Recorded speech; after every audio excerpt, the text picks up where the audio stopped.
He has spoken on the topics faith, family and freedom in Cuba, Belgium, Brazil, Congo, UK and all over the USA to crowds from 14 to 40,000. International leadership speaker, trainer and coach. Author of Learn to Raw Leadership, Attitude Hack, Live a More Excellent Life, 5 Battle Strategies of a Victorious Warrior. 2021 President's Lifetime Achievement Award recipient. Good morning. Founding partner of the John Maxwell team. Toastmaster International Speech Competition semi-finalist. Founder of Tell It Like It Is TV, ThatGuyRocks.com and ThatGuySpeaks.com. Creator of Story Power TV, Transforming Grace TV, and Leading Leaders Podcast. Producer of 4 TV programs and podcasts for Liftable TV and World Trumpet Television as well as multiple social media channels. Please help me welcome J Loren Norris. At a risk of sounding pedantic or even coming into a conversation that sounds like nothing more than a war of semantics, I want you to understand that when we talk about leadership today, leadership is so well disguised behind the fog of confusion and the manipulation of languages that many people don't understand how they're being manipulated. In fact, when you think of things like conscious bias and predetermined outcomes and planned agendas, all of them tend to braid together until we lose sight of the real meaning and the real purpose of leadership. That's what I want to talk about today on Leading Leaders. Subscribe now for our extensive video library of leadership lessons promoting faith, family, and freedom. I'm J Loren Norris with Leading Leaders Podcast. And I'll tell you, one of the biggest challenges that our world faces today is the reality that reality itself is hard to identify. Or maybe you've seen this new thing called meta, the metaverse. I mean, there are people who live in a virtual world virtually all the time. And by virtual world, I mean that part of the world that is mostly digitally enhanced, mostly fictitious. It's augmented reality or virtual reality. It's not a reality that the rest of us are privy to. The beauty of that kind of world is that you can alter just the smallest tweaks and suddenly the world is exactly what you want it to be.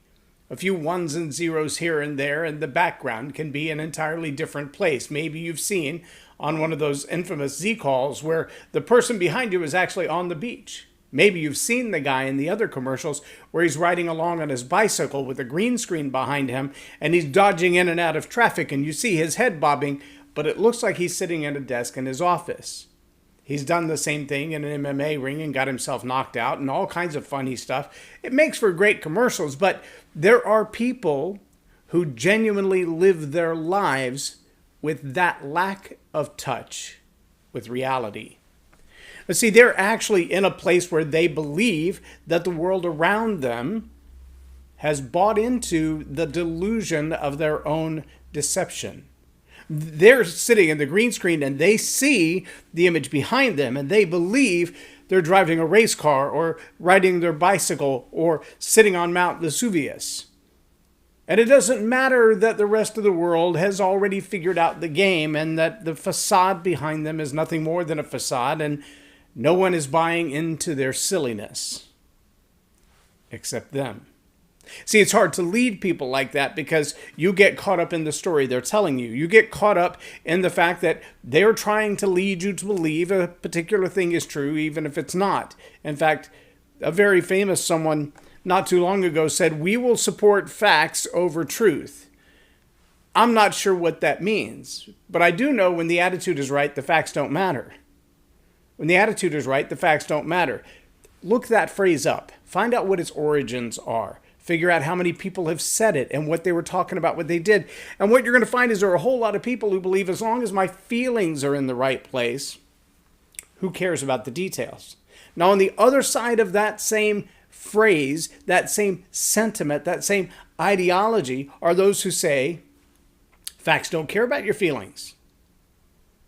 The facts don't care about your feelings. Well, now we've got 3 different arbiters of reality. if you're following along with me, we now have to ask which one is real reality. Is it truth? Is it facts? Or is it feelings? It's hard, if you listen to a therapist, to deny someone else's feelings without denying their personhood.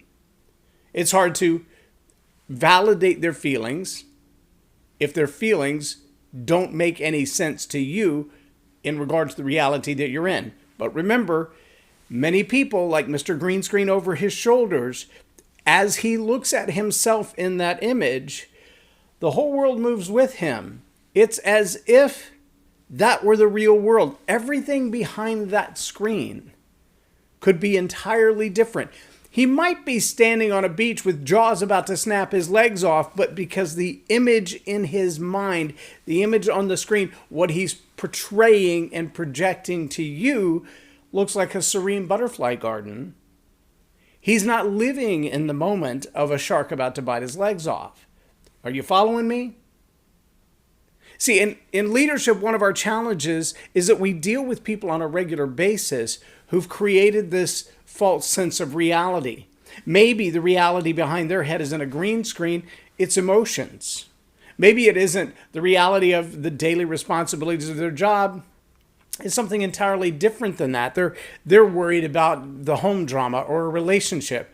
Maybe you've seen these relationships from a distance where one person thinks the relationship is just skyrocketing, it's taking off, it's going to be so incredible, she's so into me, or he's so into me. There was a show not too long ago, a movie I think it was, called He's Just Not That Into You.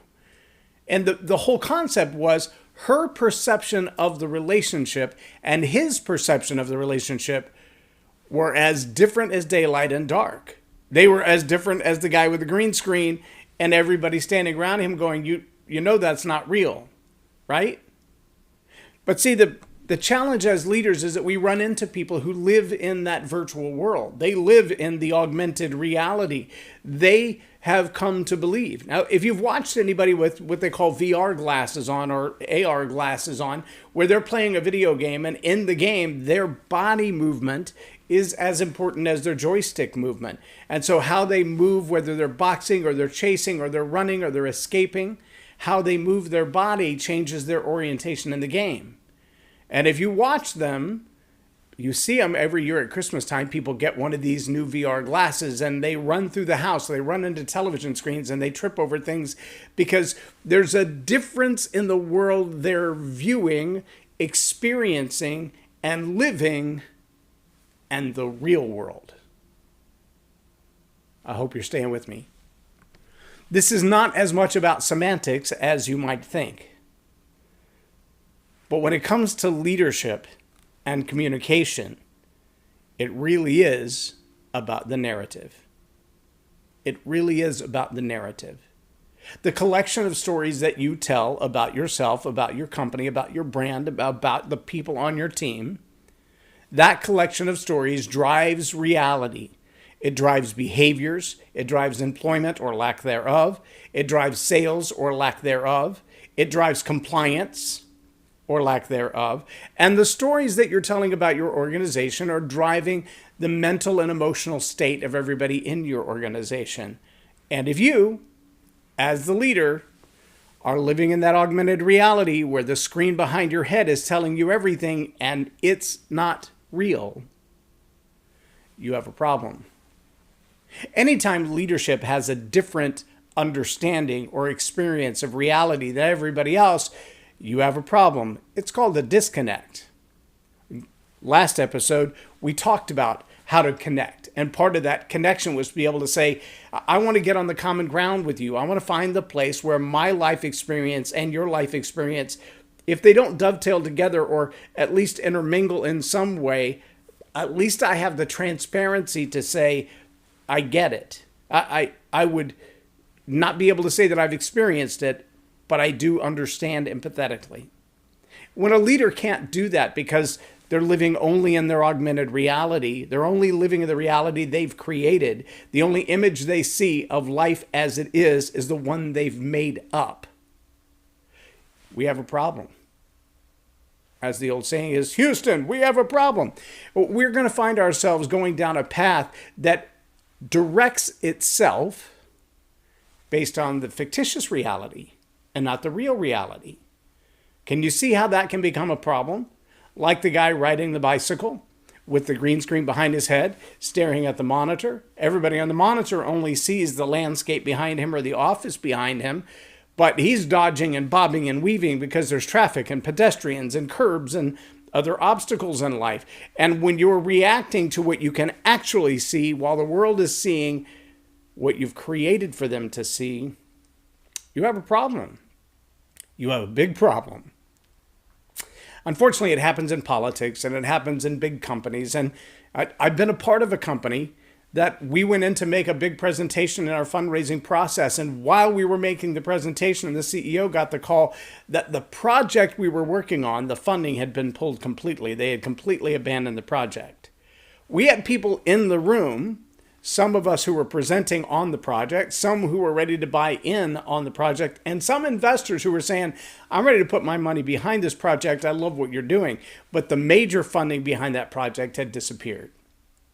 And as we all got in the vehicle to leave and head back to the airport, the CEO dumped the news on us that we had, that this project wasn't going to go forward from here. It had been abandoned.